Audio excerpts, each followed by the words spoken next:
Hello, everybody. This is Jake Stenziano, host of the Wheelbarrow Profits podcast, here with my co-host, the multifamily mentor, the coach, the chef, the father of six, the best-selling author, the G-Daddy, Gino Barbaro. Gino, how's it going? Mr. Stenziano, doing good. MIH. MIH, baby. Always making it happen. Today's guest is Paul Moore. I'm going to keep it simple today. Paul is a multifamily investor whose company controls over $100 million in multifamily assets. Paul, that's a big number. Why don't you tell us a little bit about your story and how you got into real estate? All right, great. Well, I had an engineering degree, was misguided into petroleum engineering as a kid, and thought I wanted to drill oil wells. Got out. There was no jobs in that field, so I got an MBA at the Ohio State University in the 80s. I went to Ford Motor Company in Detroit. Really enjoyed Ford, but I just had this penchant for starting companies on the side. And so a buddy of mine and I started a professional employer organization, which was an HR outsourcing company. Quit Ford in early 90s, did that for 5 years. I was finalist for Michigan Entrepreneur of the Year a few times. And we sold the company to a publicly traded firm in the mid-90s. Retiring at 30 sounds fun, but I was a high-energy entrepreneur. We moved to the Blue Ridge Mountains, got 120 acres. We started an international student nonprofit organization where we basically connected with international students. We had them come from different universities around America, stay in our home, milk a goat, ride a cow, or maybe it was vice versa. It was a lot of fun.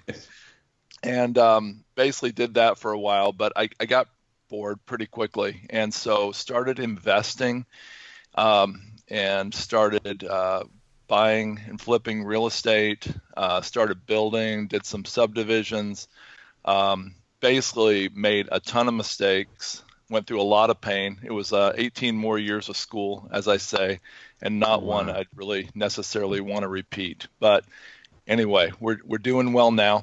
My company, Wellings Capital, does not actually control 100 million plus in real estate. We actually have capital partners that asset management partners we work with that have that.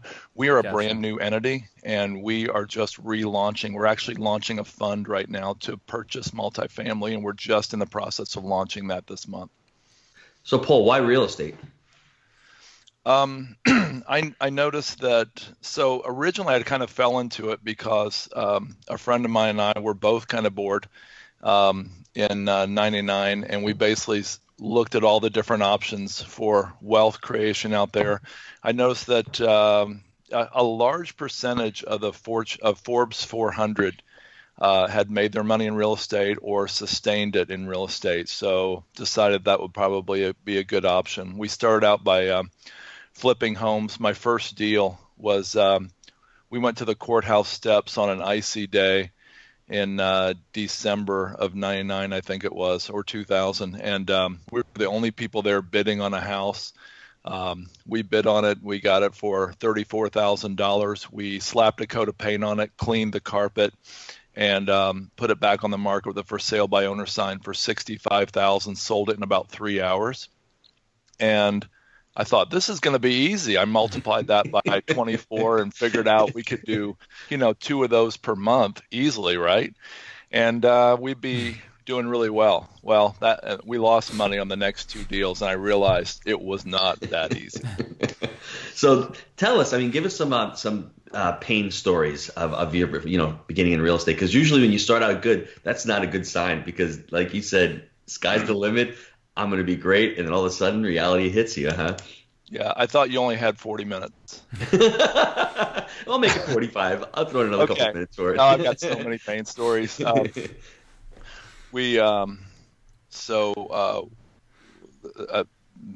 endless. But no, seriously, we went from flipping homes to building modular homes. We built about 7 or 8 modular homes. We flipped 60 or 70 homes total. Over the last, let's say a decade. We were building modular homes, and then I thought, well, if I can make money building modular homes, I can do better doing a stick-built home. And that was my first mistake. That was one of many, actually. And we hired a contractor who somehow stole the Bulldozer I bought for the project. I'm not sure how I ended up buying a bulldozer, but this guy ended up stealing the bulldozer. He did the drywall wrong. It was a waterfront property. We should have. It was in the boom in waterfront, resort properties in the early 2000s, and thought, we should be able to make $100,000 profit on this house. Instead, we lost about $50,000, and so that's the and last. A bulldozer. That's right. Well, I included that in there. Okay. But it was used. So. Did he drive it away down the street, or did he load it up on a trailer? We don't know. Man, we haven't seen the guy since. So where do you hide a bulldozer, man? Sorry. Well, I mean, he convinced me that there was nobody at all in the region who could do the dirt work he needed, and he said if I bought it. That's the first red flag there. When you're the only guy that can do it, okay, let me find out for sure about that, right? Yeah, right. Wow. So after the family had moved into the home, it was painted beautifully. The home turned out beautifully. A friend of mine was there. They'd already moved their furniture in, and he noticed that the drywall was all wavy. And this is a large, beautiful home. And I called the buyer and said, I've got bad news. And so we covered all their furniture up, and we went back in. He didn't even notice it, but we went back in and we fixed all the drywall, repainted the whole interior. And that was kind of like adding insult to injury at the last point there. But I haven't built any more stick-built homes. Wow. So, Paul, how many different types of real estate niches have you gone through, and which one is your favorite? Let's go through that. How many have you done? It seems like you've gone the whole gamut. Yeah, so from about 2000 to 2002 or 3, we were flipping homes. Then we got into modular for about a year. Then we did the stick-built home. What I realized that the real value there was in the property. So we started buying waterfront lots. This was at Smith Mountain Lake, which is a resort area in the Blue Ridge Mountains of Virginia, where I lived. People had bought these lots for $10,000, $20,000, $30,000, sometimes $100,000 back in the 70s or 80s. And these lots were overgrown like little jungles. And we would buy the lot for, say, $200,000. We would clear it out beautifully, put a park bench on it, get a dock permit, and resell it for a $100,000 profit in a few months. And we did 20-some of those. Wow. Which led to one of my other big mistakes, and that was the cover of Fortune magazine. I think I still have it. Said the real estate boom is about to go bust, and that was it was either Inc. or Fortune magazine in 2005. I ignored it, and so I was holding a whole lot of waterfront lots when the market turned. And so my $2 million I had in the bank from the sale of my company in the 90s turned into a $2.5 million debt in 2008. And it was quite painful, but we were actually debt-free 13 months later, so I was able to sell almost all those waterfront lots. Wow, that's great. Yeah, so we went from there to took a few years off. I also started a website to generate real estate buyer leads. I have 6 realtors. I still keep busy with that at Smith Mountain Lake. In 2010, decided to invest in oil and gas. Like I mentioned, I had a petroleum engineering degree, and went to North Dakota. My business partner has a small jet, and every time he'd fly into the Bakken region of North Dakota, realized he had no place to stay. We were both involved in real estate at the time. We had built a very high-end. He had mainly built a high-end office complex that I was involved in Colorado Springs. So we decided, hey, we need to get involved in housing here for these oil workers. And so we built a beautiful multifamily facility in 2011. We filled it up in 2012, operated it in 2013, and we actually sold it at the height of the oil prices, when they were around $100 a barrel. Yeah. People have a hard time believing this, but we were renting these 300 square foot units for up to $4,100 per month. Sounds pretty wow. sweet. And what are they renting for now, though?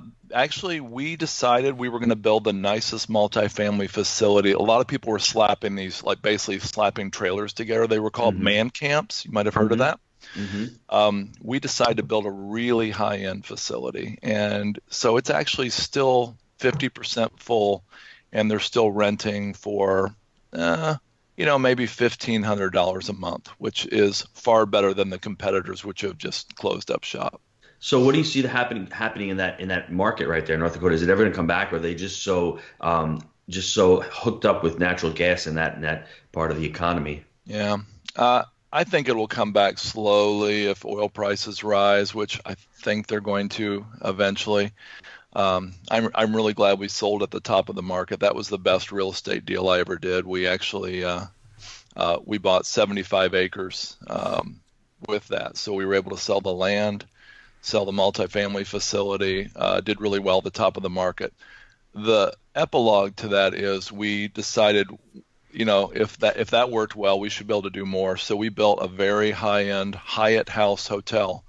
I believe it's the nicest Hyatt House, which is a competitor to Marriott Residence Inn. In 2013, we opened that in Minot, which is in North Dakota. It's got an airfield, it's got an Air Force base, and it's a lot more diversified economy. It's not just oil. But honestly, we're still struggling with that. It's struggling along. It's not going as well as we would have hoped. That's for sure. And why do you think? Is it because of the economy, or is it because of the location, demographics, job growth? What do you attribute it to? It's honestly just the oil. Minot was growing so fast, adding hundreds and hundreds of apartments, really thousands of apartments. Huge growth plan, going to double in size over several years. And when the oil price went down, the economy went bust. And so, although there are still people flying in and out, from Houston, Dallas, Baton Rouge, etc., who love Hyatt, and we still get a lot of people staying there, it's not ever what we thought it would be. Wow. So how has your investment strategy changed over the last 5 years from that point to where we are today? Well, like you guys, what I realized was that the demographics for multifamily are astounding. I mean, you guys know this, and I'm sure your audience has heard it a lot from you, but between the number of folks who are immigration is driving multifamily, baby boomers returning from home ownership to rentals, and millennials are driving the increase in multifamily. As you know, home ownership has gone down from 69.2% in 2005 down to about a more normalized number of 63% plus or minus right now.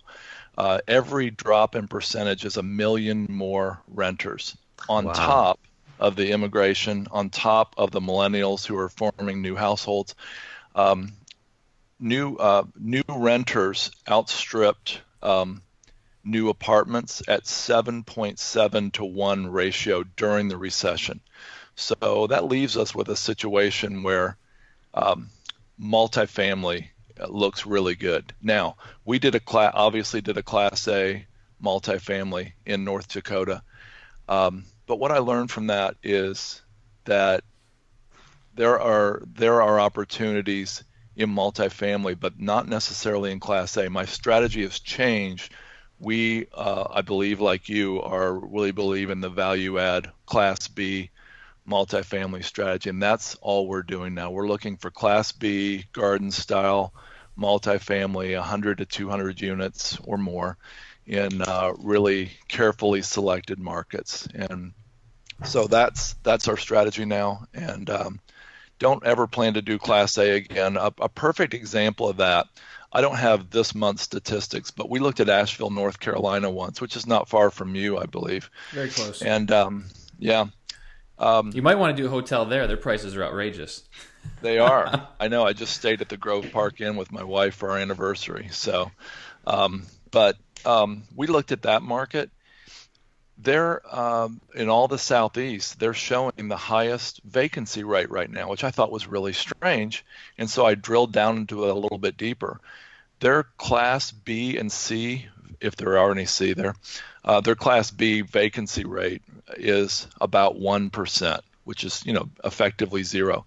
Their Class A vacancy rate, because they have so many new units coming online south of town there, is like 17% last I checked. So they're showing a vacancy rate of 10.1% right now. But if you drill down into it, it's a perfect place for Class B. Class A, you have to have some cash to hold on a little bit to fill those up. And that's what I've been, making the argument with a lot of the folks that work for us is that we're not competing with the new stuff that's coming on the market because we have, a lot of C plus, B minus type assets that are renting $600, $700, $800 a month. With this new stuff that's coming online, you're getting a small unit for $900, but a lot of times you're $1,200, $1,300 a month for an apartment. So it's a totally you can't build. You go back and build a Class B, Class C asset, right? Right. It's the existing inventory that's on the market, so you can flood the market with a lot of this stuff. The fear is that those prices get beat down because they can't fill them up and they don't know what else to do with them. That's when it gets scary. That's the fear. Right. I know we only have 40 minutes or 45 minutes, but I'm going to give you my couple minutes on this. This is where the big problem is going to be because you're building an asset for 120 a door when you can buy a B in our market for 45 a door, and rates really aren't that much more for A's, to be honest with you. And if there's no job growth like Cleveland, where they're adding 2,000 additional apartments in the downtown, who's filling those up? That's the major problem. That's the major bubble right there. And for anyone listening, A properties are for wealth preservation, people who want to preserve capital. B and C's are for guys who want a little wealth preservation, the B's especially, and want the cash flow. So you have to know what you're investing in. I mean, we stay away from A's because we're not net worth guys of $100 million.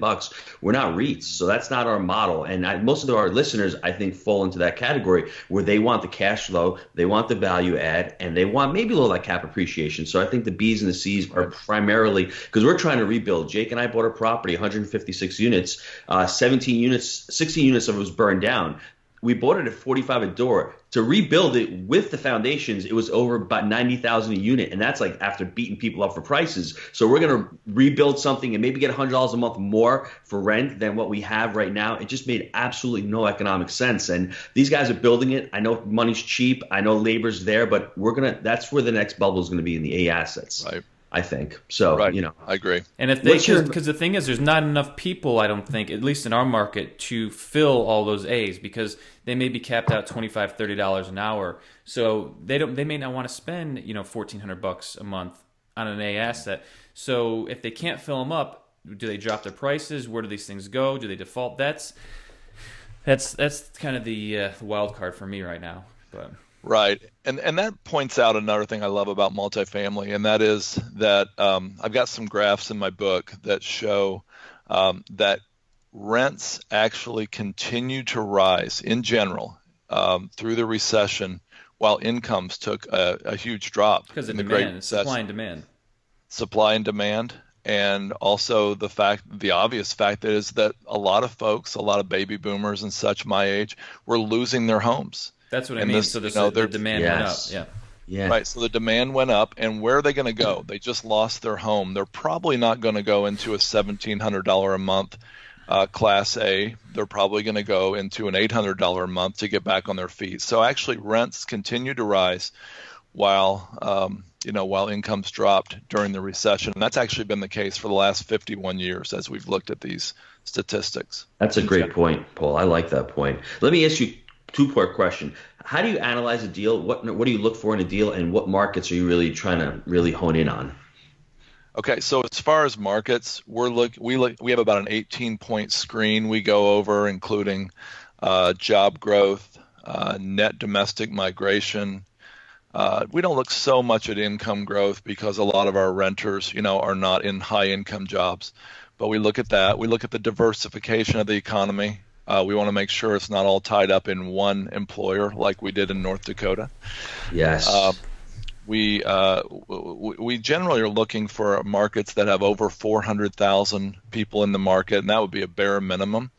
One reason for that is that obviously we want a place where there's a lot of deals changing hands. We don't want a place where there's only a few deals coming up every couple of years. We want a nice steady flow of buyers as well as sellers, though, on the other end. Mm-hmm. So Knoxville, you can rule that out. No, just right? There's not a lot of deal flow here. It's especially some of the submarkets. But sorry, carry on. No, that's good actually. That's good to know. Asheville is kind of similar to that, but. Another less obvious reason is we want to get a couple of options on a property manager. We want a professional property management company. And if there's only one great option and we have them, we don't have anybody else to turn to if it goes bad. Right. Mm-hmm. So we're looking for a market, like Charlotte, that has several great options for property management firms. So we're actually looking at Dallas, Charlotte, San Antonio. We weren't looking at Raleigh Durham because they're that's another factor. They had a little bit too much supply there for a while, and I think that they've come back into balance.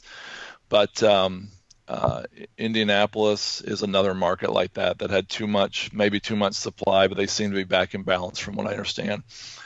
We'd love to look at Nashville. We've heard it's very hard to get into the market. It's really hot right now. Yeah, they're building a lot prices, of. Prices it's the oversupply. Yeah, the supply in there with the A's. It's the same thing. They're having to give a lot of concessions on those A's, and it's a really emerged market. The market emerged a couple of years ago, and we've got a lot of brokers from Nashville coming into the Knoxville market, and they're trying to price it, and it's not. It's comparing like the city, New York City, up to the suburbs. Is not. They really can't. It's like comparing apples to oranges. It's not the same type. They're getting a ton of people every day, though, man. That city is expanding rapidly. Yeah. Right. So our our management partners just closed on a deal in San Antonio, so we like that. Houston is surprisingly, especially East Houston, is surprisingly strong considering what's happened there with the obvious drop in oil prices, but we're a little bit cautious on Houston right now. Those are the markets we like real well. There are some smaller markets we would consider, like I mentioned, Asheville, Wilmington, North Carolina, Columbia, South Carolina. Some great things about all those markets. We are close to Roanoke and Lynchburg. The markets are way too small. Richmond is not far from here. Richmond supposedly has only about 5 families that trade assets back and forth every decade. They're just juicing their cost seg to one another. They're playing a little cost segregation game there. That's right, exactly. Right. So those are the markets we really like. Let me ask you about Louisville. I have a student who's in Louisville. Have you checked Louisville out as a market? We have actually. They're on our list. We haven't looked carefully at Louisville or Lexington, but our asset management partners just had a deal called Heritage Hill, I believe it was, in Louisville. And they just got an offer for, I believe it was $1 million higher than they thought the property was worth, and they sold it. Wow. And as far as San Antonio is great. I have a student who's in San Antonio. What he likes about it is the economy is diversified. It's not like Houston where it's really on oil. He likes the San Antonio economy. Right. And also he says it's really growing. He says there's a lot of assets. He's having a little trouble getting traction into it, but he says the market itself, it's a big market, and he likes the market, San Antonio. So I agree with you on that market also. Right. And as far as analyzing these deals, what do you look for in these deals as far as maybe cash on cash or IRR or any other parameters?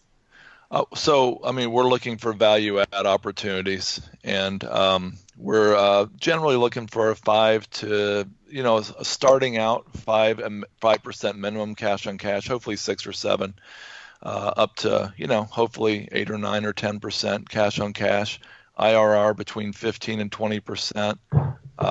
Total return between 16 and 22% annually, of course. Something that became clear to me the other day, and especially being someone who flipped, 60 or 70 homes, I haven't put a pencil to this, but I've got a sense that, and you guys know this, but the beauty of multifamily, one of the great beauties of it versus flipping residential real estate, if I change out a kitchen in a home that I'm flipping and spend $8,000 on it, I might get something like $15,000 increase in resale, right? Mm-hmm. One time. But if I spend $8,000 renovating an apartment, I get the compounded leverage effect of the NOI and cap rate growth, which is far, far greater. And just that direct apples to apples comparison, where do I want to invest my $8,000 upgrades? Residential or, large scale multifamily? Multifamily kills it. Long term, baby. Looking for that paycheck every month. Right. Paul, you've expanded the last few years, and from what I hear, you've got a great entrepreneurial story. How have you built your teams, and how are you building your company, going forward as far as being able to scale your business?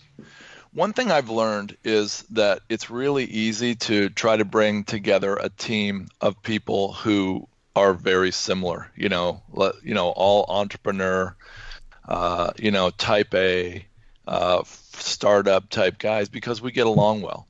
But what I've learned is that's not always the best fit. In fact, I've done a number of other businesses, that we've either sold or shut down over the years that have, went marginally well. But I've done some of those with another guy who is exactly like me, and we found that in analyzing deals, we, basically had the same rosy view of some of the things that we should have been more cautious or skeptical about.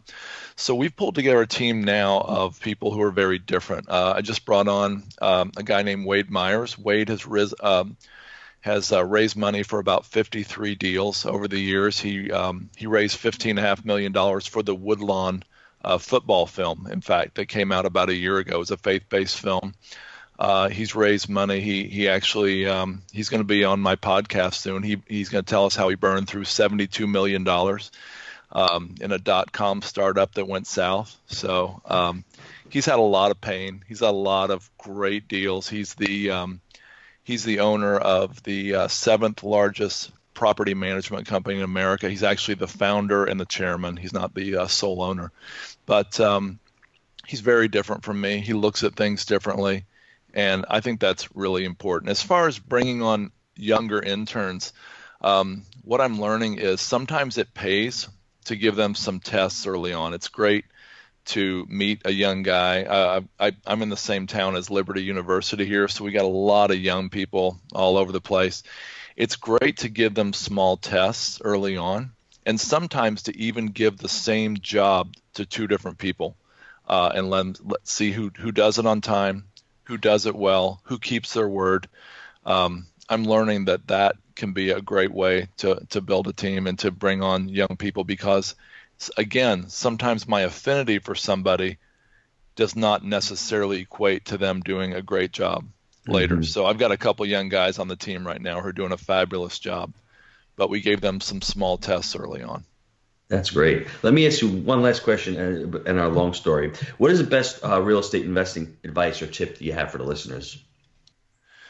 Well, I was when I was into oil and gas in 2010, I went down to Austin, Texas, and that's another market we like, except a little concerned about being overheated. Cap rates are in the fives, and it just doesn't make sense for us right now. Mm-hmm. Maybe it will again.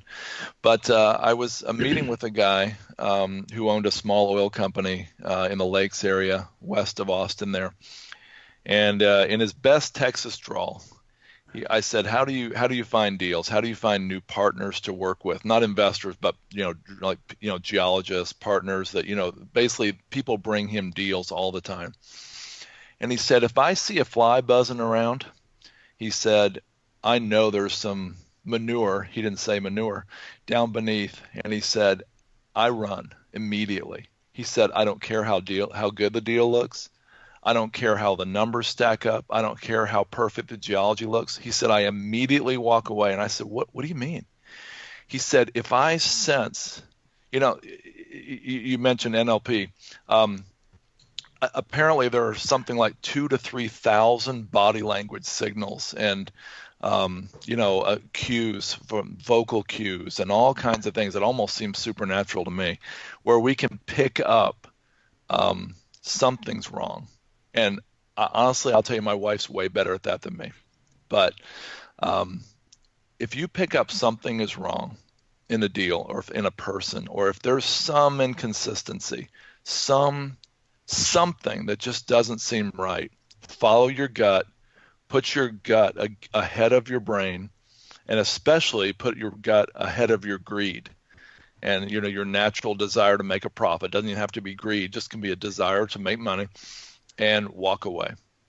That's my best advice. I could elaborate on that, and I'd actually elaborate that. I have a whole chapter in my book dedicated to that concept. Wow. I, Wish I I learned think that. it's pretty clear. I mean, Yes. really, that's pretty good advice. So let's pause for a quick commercial break. Are you stuck on the sidelines experiencing analysis by paralysis? Are you still trying to get your first multifamily deal done? We've never met an investor who's only done one deal. People are either stuck on the sidelines or they've done multiple deals. We always say that it's education times action that equal results. You come to the education side of the equation.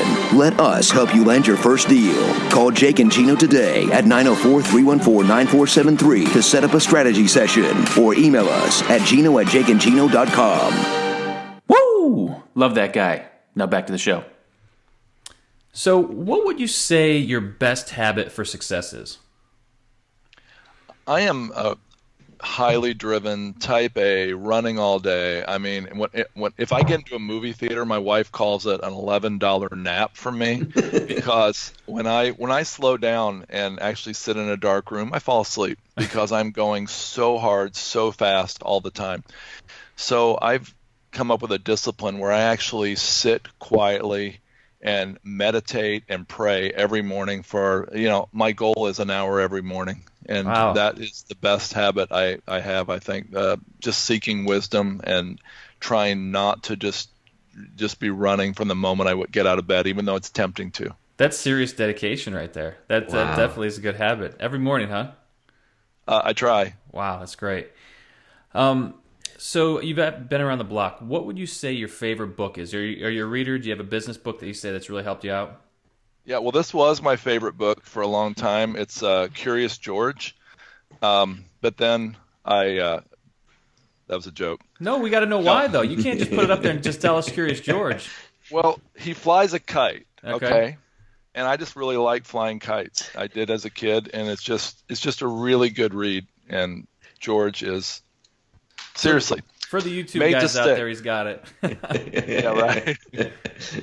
No, made to stick. My favorite authors, Chip and Dan Heath. They do an amazing job. They only have 3 books out. Another one is called Switch, and another one's called Decisive. I like them all 3 about equally. Made to Stick is a great book because it helps frame. It teaches you to frame everything in dramatic stories. And what I've learned is that people remember stories. You've heard it 1,000 times. Numbers tell, stories sell, and they do an amazing job from the first page, just getting your attention and drawing you. And I even though I first read this in 2011, I still remember in somewhat detail from that read what I read. Storytelling Pictures. isn't easy either. That's a good one to check out. Gino, you read that one? I didn't know, but I'm gonna read it. I like that because we always want to convey our message, and if you can convey your message in that and give people pictures, make pictures vivid, add a little music into the pictures, it lets people remember. It gives them more of a memory. And another tip for everybody: you got a big problem. Let's say, Jake, I was just learning this yesterday. Take a picture of that problem. See what's going on in that picture and that problem. Shrink that picture down in your mind. Just shrink it. Make it smaller, smaller, smaller, and then push it away in your mind. Get rid of that picture as far as you can. Sit back, do some meditating like Paul, do some praying like Paul. Then you can think about that problem. That problem will seem a lot smaller to you. You'll come up with a lot of other reasons of why that problem is not such a big problem. You come up with some reasons on how to solve that problem. Then you can think more clearly. But I think pictures, I think that book is going to be awesome. I'm going to check that out. So little NLP technique. That's a great book. I got to tell you, that's fabulous. And I've got to give you an advertisement for their second book, which I don't have in front of me, but it's called Switch. And Is that the light switch? Or is that a different book? Yes. I've There's read a that blue book with a light switch on the front. Okay. There's a chapter in there about that. He doesn't mention NLP, but he mentions shrinking the problem down to a very small size. And he talked about how they solved the hunger, the starvation problem in Vietnam. A guy who had no background in feeding or caring for orphans or whatever. He more or less solved the whole problem in Vietnam in the 1980s by shrinking it down to figure out, wait, how do I feed one child? And then he took that and he mushroomed it back up, and they basically solved the starvation problem in about a year or 2 in Vietnam, from what I understand. And that's in the book Switch, which is a great book by Chip and Dan Heath. But don't you think that's incredible? That it's all about our beliefs, and if we can believe we can do it, and we can shrink it down. And unfortunately, a lot of it get caught into this believing, having these limiting beliefs that Jake and I talk about, that you can't do it. If you think you can't do something, I know you're not going to be able to do it. But if I can, coach somebody and have them see the opportunities or the possibilities, then the sky's the limit. Then you'll be able to believe it, and once you can believe something, you'll be able to take actions towards it. And it's just a powerful technique. It's really amazing. Yeah, it's absolutely true, and my brain's popping with firing with all kinds of little stories to add into here, but I know we're about out of time. What project are you excited about right now? Well, like I said, we've kind of regrouped. We decided, we've noticed, as you have, that it's very hard to get deals in multifamily right now. It's really hard to get good deals. It's hard to get off-market deals. There's gonna come a time in the very near future, I think. Right. Yep. There's going to come a time when the cap rate stops compressing. I think it probably already has, and it starts expanding again. And I think it'll be a little easier to get deals. But we're looking to, we have realized that as we compete against these larger companies who have, decades of experience and hundreds of millions of dollars of assets under management, honestly, it's so much who you know. I tried to buy a piece of land to build another Hyatt hotel in Houston in 2000, I think it was 12, and the broker wouldn't even return my calls because he didn't know who I was. I thought, doesn't he know who I am? Exactly. He didn't know who I was. But anyway, so we've regrouped. We decided to put together a fund, and we're pulling together a lot of friends, family, other people, and hopefully others in the near future. And we're putting together a fund where we can actually go in with cash, and doesn't have to be necessarily an all cash offer, but we're going to go in a lot stronger than we are now with, the way we have been, which is needing to raise the money. Even though we're confident we can raise the money, it's so much better to go in with a fund, show the broker, show the seller what we have. And we're hoping to get much better access to deals in the next year or two than we've had in the past. So putting together the fund is the most exciting thing I'm working on right now. And I'm also doing a podcast, as I mentioned before. That's awesome. Let's talk about the podcast in a minute, but I want to elaborate on a point that you just made for the listeners because it's so important. People think of, especially when they're getting into the game, they think, okay, a broker is a real estate agent. They need to sell me on why I want to buy the property. Pump the brakes right there. That is not the case. You are the salesman. You are selling the broker in a compressed cap rate environment. Why you're the closer, why you're going to get the deal done, why you have the credibility, why you're the man or lady that's going to get the deal done. That's a mindset shift that people need to understand because it's a competitive environment. If you want the deals, you better be taking these brokers out to lunch, showing them your credibility kit, why you're going to get the deal done, what your background is like, and you better be a nice guy, because it's just that's the environment that we're in right now. So that's very important. Right. And to piggyback on Jake, what you're doing, Paul, is you have the confidence to be able to put in an offer. You already know you have the money secure, so that gives you the strength and the confidence to actually go. And I think people overlook that. It's like our partnership, Jake and I. We're confident we can get a deal done because we're together. We've got more capital. We've got 2 balance sheets. So when you're already coming to the table and you already have some money behind you, backing you up, you're going to have more confidence in presenting that deal. And that can't be overlooked. I think people really overlook that. And then they start scrambling for money. But if you're already coming with capital and with that credibility, it makes the deal a lot easier to secure. So and then on the next deal, because what's going to happen, the seller's going to say to Mr. Broker, have you done a deal with this buyer before? No. So you got to it's going to be hard to get in that first one. You get that first one done, then the question is, Mr. Broker, have you done a deal with this buyer? Yes, they were closers. They got it done efficiently. They didn't bust my chops. It was a clean transaction. They're ethical. Right. All that, and then that goes into your credibility book, and you start building a good business reputation. So.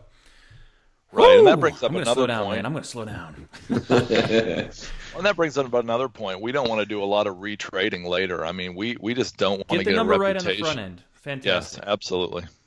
So let's talk about this podcast because, I know a guy, Gino, who's a great guest for podcasts. So tell us a little bit about what this is going to be about here. All right. Well, as I scoured the podcasts out there, there's so many great podcasts like yours that are about, wealth building and wealth creation and how I made, millions in real estate and all that. And we love those podcasts. I've gotten so much out of yours and others.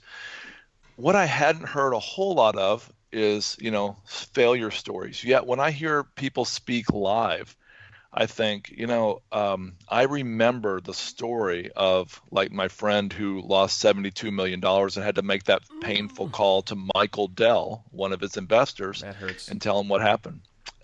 He burned through up to $6 million a month, more than most Americans will ever make.